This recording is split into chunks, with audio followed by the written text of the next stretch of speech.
Imagine scrolling through social media and suddenly feeling like your entire financial life is a complete failure because of a single vacation post from an acquaintance.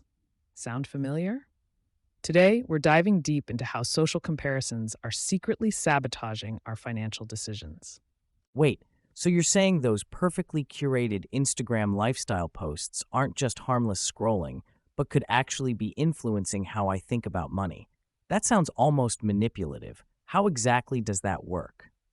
What's fascinating is that we're living in the first generation where social media has completely transformed our psychological relationship with money. We're not just comparing ourselves to neighbors or colleagues anymore. We're constantly benchmarking against a global, algorithmically curated highlight reel of financial success. And the psychological consequences are profound. Let's unpack the specific mechanisms behind this and identify strategies to make more intentional financial choices. Absolutely. At the core, social comparisons trigger a phenomenon known as relative comparison bias. This leads us to evaluate our financial situation not objectively, but in relation to those around us. I can definitely relate to that. It's like I might feel great about my salary until I scroll past a friend's luxury vacation photos. Suddenly, what felt like enough doesn't anymore. Exactly. And that's the insidious nature of relative comparisons. They're divorced from the reality of our actual financial needs and goals. Someone with a six-figure income might feel inadequate next to higher-earning friends, while a person with a modest salary feels satisfied if they're doing better than their immediate peers. This really highlights how social context can warp our sense of financial well being.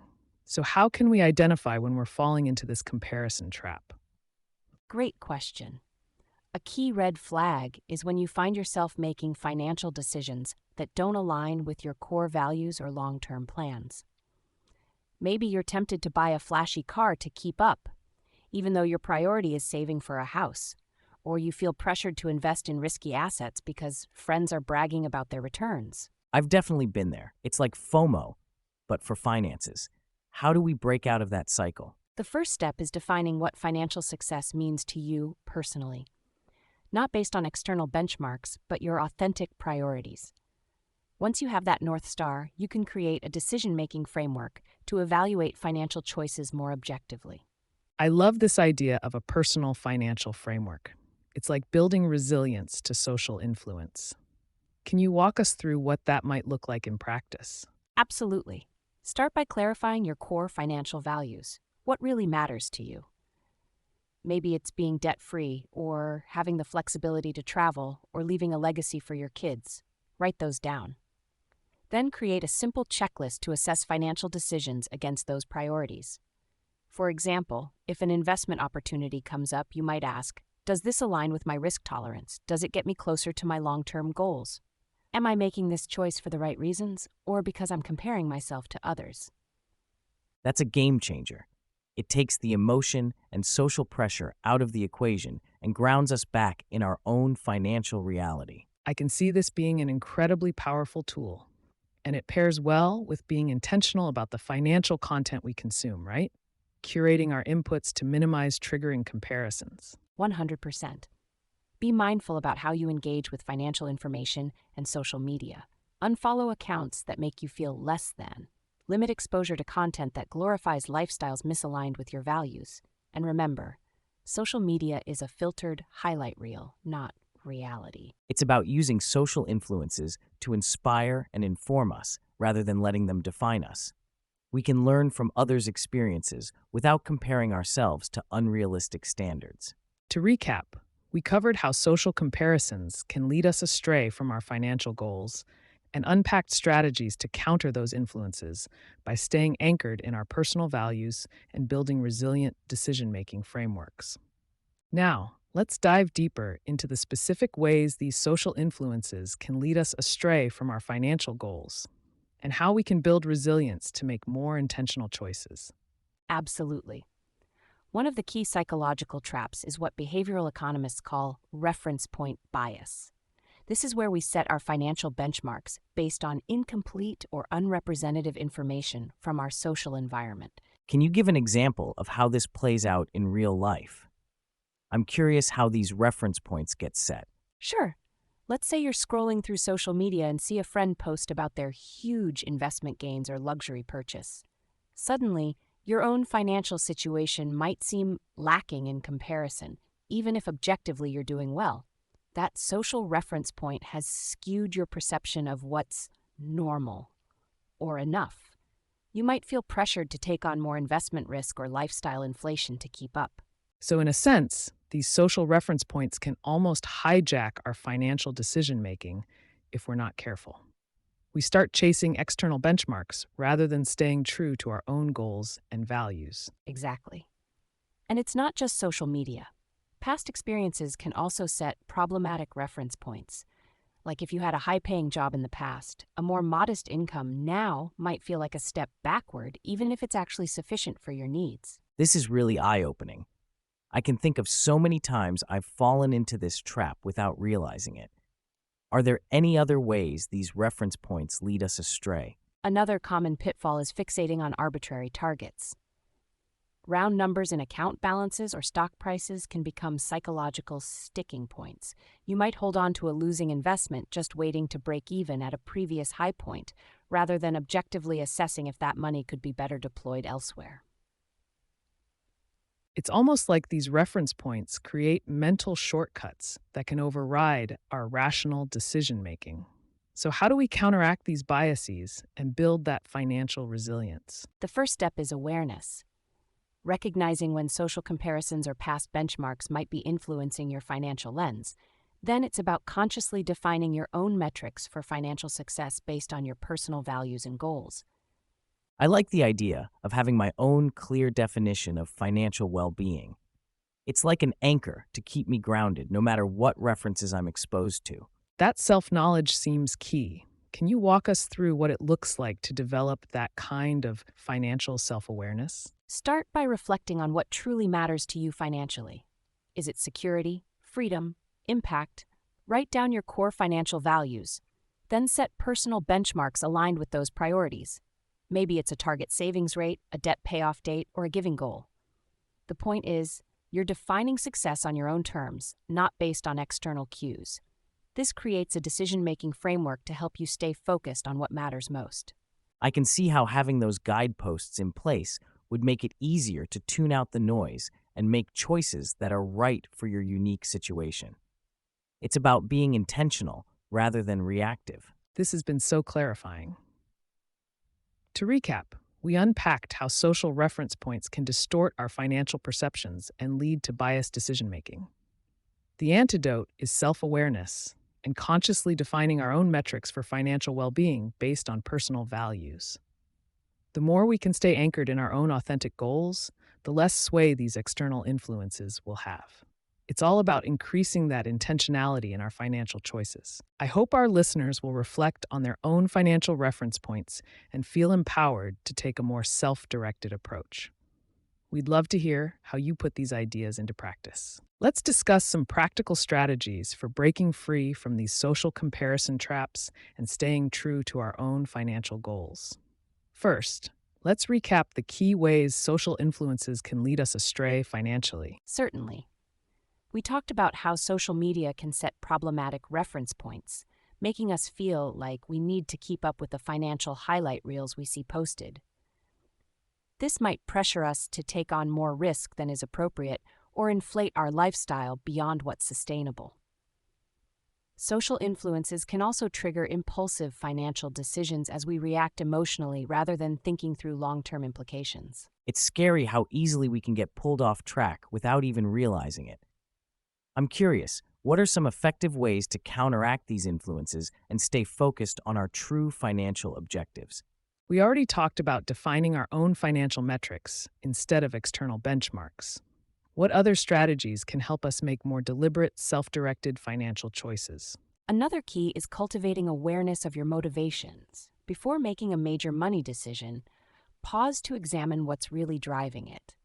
Are you acting on an emotional impulse triggered by a social comparison? Or is this choice aligned with your long-term plan? It's about shifting into what psychologists call System 2 thinking, that slower, more analytical mode, rather than running on instinctive System 1 autopilot. Question your assumptions, consider alternative perspectives, and focus on rational evidence over short-term social validation. Building that reflective muscle seems so important. What about on the information consumption side? How can we develop a healthier relationship with financial media and social content? Be proactive in curating your information diet. Limit exposure to spaces that might trigger problematic comparisons. Seek out content that educates and informs rather than glamorizes. Remember, social media presents filtered snapshots, not the full financial picture. Focus on gleaning wisdom from others' experiences, not measuring yourself against them. It's also valuable to have an objective sounding board. Working with a financial advisor can provide unbiased analysis to counter social biases and keep you accountable to your personal plan.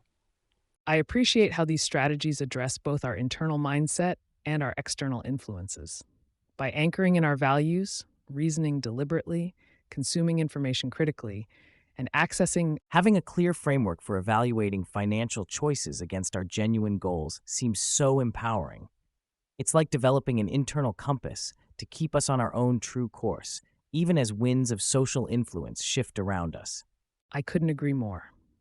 We all have the capacity to take ownership of our financial decision making and align our choices with our deepest held values. The more we can practice this discernment in the face of social pressures, the more fulfilled and confident we'll feel in our financial lives. It's not about perfect adherence to a plan, but a commitment to being intentional and staying true to ourselves. Let's go deeper into the psychology behind this tendency and explore some practical strategies for staying anchored in our own financial realities. Can you explain why we're so prone to comparing ourselves financially to others? Absolutely. At the core, financial comparisons tap into our natural human desire to evaluate our standing relative to others. From an evolutionary perspective, this instinct helped us navigate social hierarchies and identify potential threats or opportunities. In modern times, though, this tendency can lead us astray, especially when it comes to complex domains like finance. We might fixate on incomplete or unrepresentative information, setting problematic reference points for what's normal or expected. It's so true. I've caught myself feeling behind because a friend bought a house or a colleague mentioned their investment returns, even when I don't know their full financial picture. How can we reframe these knee-jerk comparisons? A key shift is moving from relative to absolute thinking. Instead of defining financial success in comparison to others, root your benchmarks in your personal realities and goals. For example, rather than chasing a friend's six-figure salary, consider what income level would meaningfully support your authentic lifestyle and priorities. Anchor your reference points in your own values and circumstances. I love this idea of being intentional about our financial reference points.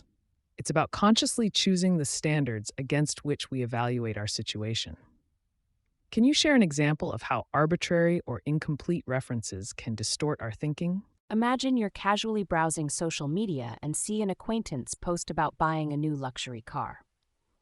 Without fuller context about their financing or spending trade-offs, it's easy to make unfair comparisons to your own situation. Or let's say you're in a social circle where international travel is the norm. You might feel pressured to book lavish trips, even if it means compromising other priorities like saving or investing. The key is recognizing when a reference point is skewed or irrelevant to your unique path. That makes sense. So we need to get clearer on our personal definitions of enough rather than absorbing arbitrary benchmarks. What are some ways to discern and establish those? Start by clarifying your core values, the principles you want to shape your financial life. These might include security, freedom, generosity, or flexibility. Then consider, what specific financial milestones would meaningfully reflect those values? Maybe it's building an emergency fund that covers 6 months of expenses, or saving enough to take a sabbatical.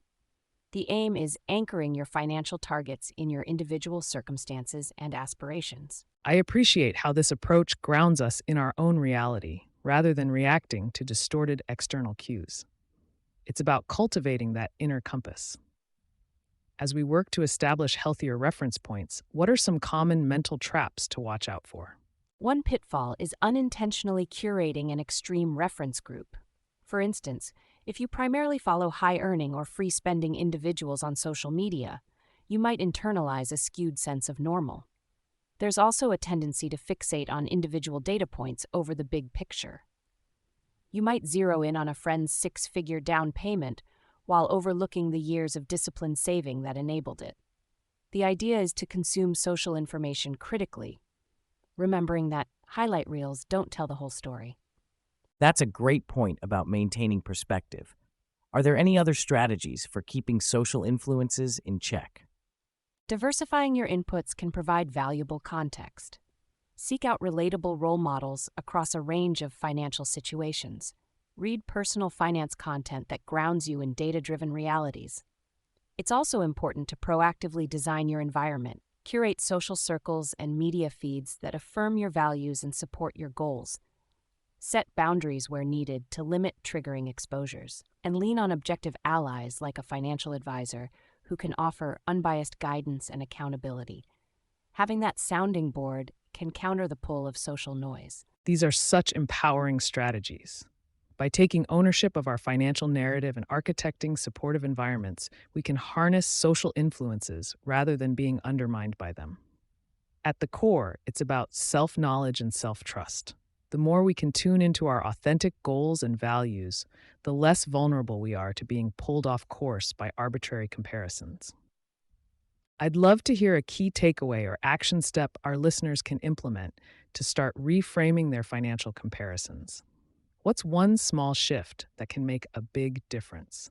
I think a simple but powerful practice is starting each day with a moment of financial gratitude. Take a few minutes to appreciate the resources and opportunities you do have, whether that's a steady paycheck, a growing savings account, or the ability to pursue meaningful goals. This daily habit can help anchor you in your own financial journey, making you less susceptible to being thrown off course by external comparisons. It's a way of continually reconnecting to your unique circumstances and values. I love that idea. It's like creating a positive reference point to carry with you each day.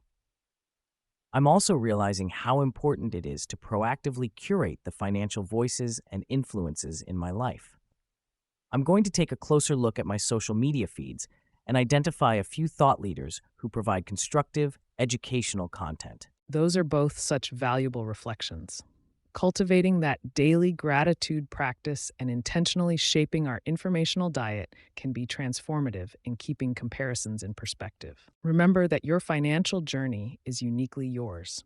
While it's natural to be aware of what others are doing, the path to true financial well-being is anchored in your authentic goals and values. Stay centered in your why and use that as your North Star to navigate the inevitable social comparisons and pressures. Trust that by consistently honoring your own financial priorities, you're creating a foundation for lasting security and satisfaction. Next, I'd love for us to zoom in on a particular amplifier of that effect: social media. What unique challenges do platforms like Instagram and Facebook pose when it comes to financial comparisons? Social media has dramatically intensified the impact of social comparisons on financial decisions. These platforms create an environment ripe for distorted perceptions. One key issue is information asymmetry. We typically see only the financial successes of others, not their struggles or setbacks. People tend to post about their new car or vacation, not their credit card debt or failed investment. This curated view creates an unrealistic picture of financial reality and can lead to what behavioral economists call the hot hand fallacy, the mistaken belief that someone's past success guarantees future success. Just because an influencer posts about a lucrative crypto investment doesn't mean it's a sure bet. That makes so much sense. It's like social media acts as a highlight reel of people's financial lives. We're comparing our behind the scenes to everyone else's best moments. I've definitely fallen into the trap of thinking I'm behind in life when I scroll through my feed and see people's major purchases or milestones. Exactly. Another compounding factor is the creation of echo chambers. Social media algorithms are designed to show us more of what we've previously engaged with. So if you start following a few accounts flaunting a particular lifestyle, you're likely to be served similar content, creating the illusion that everyone is living that way. It can really skew your sense of financial norms. I think that's such an important point. The same psychological tendencies that drive us to compare can also lead us to seek out content that confirms those comparisons. It's a feedback loop that can be hard to break out of.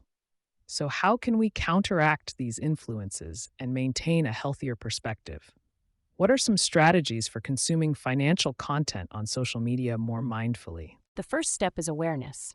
Simply recognizing that social media presents a filtered version of reality can help put those posts in perspective. It's also important to curate who you follow intentionally. Seek out sources that provide balanced, educational content rather than just lifestyle inflation. When you do encounter posts that trigger comparison, try to reframe your thinking. Instead of "I'm so behind," consider "what can I learn from their journey?" Focus on extracting insights rather than making judgments. And remember, someone else's financial wins don't diminish your own progress. Stay anchored in gratitude for your current situation, even as you work towards future goals. I love the idea of using social media as a learning tool rather than a comparison trap. I'm thinking about some of the financial educators I follow who break down complex topics or share lessons from their own mistakes.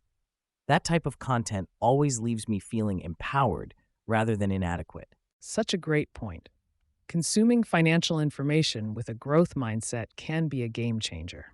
Instead of getting caught up in comparison, we can approach it as an opportunity to expand our own knowledge and toolkit. Of course, there may be times when the healthiest choice is to simply limit exposure. If you find yourself doom scrolling and spiraling into financial FOMO, it's okay to take a break. Unfollow accounts that consistently leave you feeling worse. Reclaim control over your informational diet. Absolutely. Like any tool, social media is all about how you use it. With intentional consumption habits, it can be a valuable resource for education and inspiration. The key is not letting it override your intrinsic goals and values. Stay connected to your unique why and use that as a filter for the content you engage with.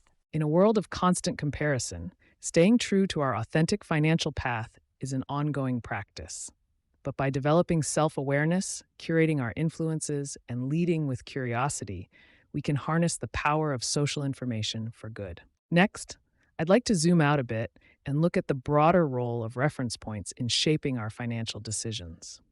Can you explain what reference points are and how they influence our thinking? Certainly. Reference points serve as mental benchmarks against which we evaluate our financial situation. These benchmarks can come from various sources, such as past experiences, like a previous high-paying job or investment success, social comparisons, peers' lifestyle or investment choices, or even arbitrary targets, like round numbers in account balances or stock prices. The problem is that these reference points often don't reflect our unique circumstances, values, or goals. They can create unrealistic expectations and lead to what behavioral economists call reference point bias, making decisions based on irrelevant or misleading benchmarks. So it's not just about social comparison, but really any mental anchor we latch onto, right? Like if I got a big bonus one year, I might start expecting that every year, even if it's not realistic. Exactly. Our minds naturally grasp for reference points to guide our decisions, but we're not always choosing the most relevant or helpful ones. Past outcomes in particular can really skew our perception of what's normal or achievable.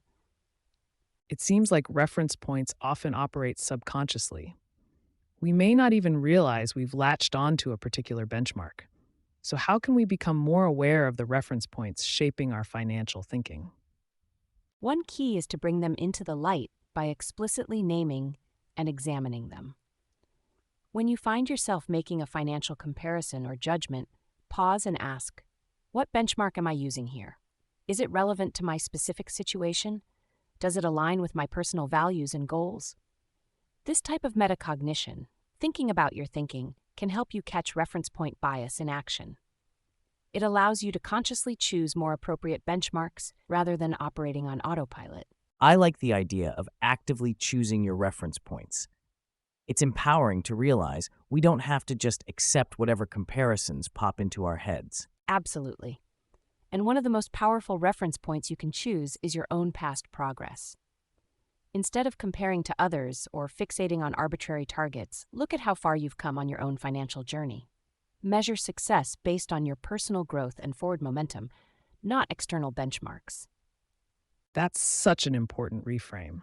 Anchoring to your own progress can be incredibly motivating while still pushing you to grow. It takes the focus off others and puts you in control of defining financial success. Of course, there may still be times when external reference points are useful, like when setting industry standard rates for your services or evaluating investment options. The key is to be intentional about which benchmarks you're using and why. Definitely, not all external reference points are created equal.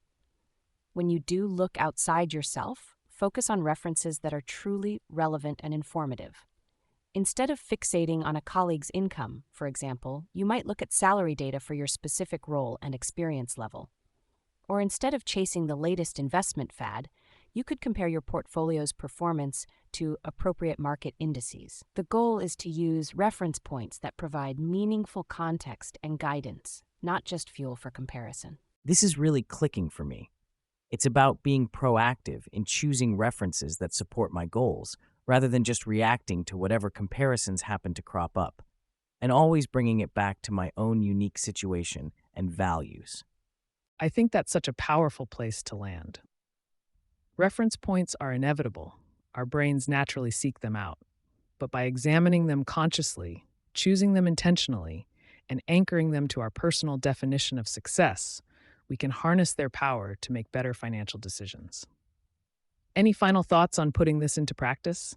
My key takeaway would be to approach reference points with curiosity and flexibility. Be willing to question the benchmarks that pop into your head and open to replacing them with more relevant ones. And remember, as your financial situation evolves, so too may your ideal reference points.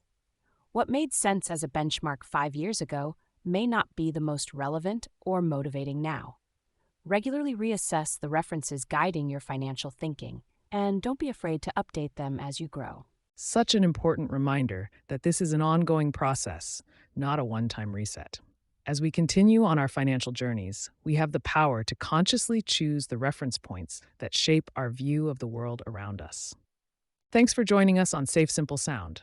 Remember, the greatest investment you can make is in your own financial clarity and capability. We'll be here to keep exploring that together.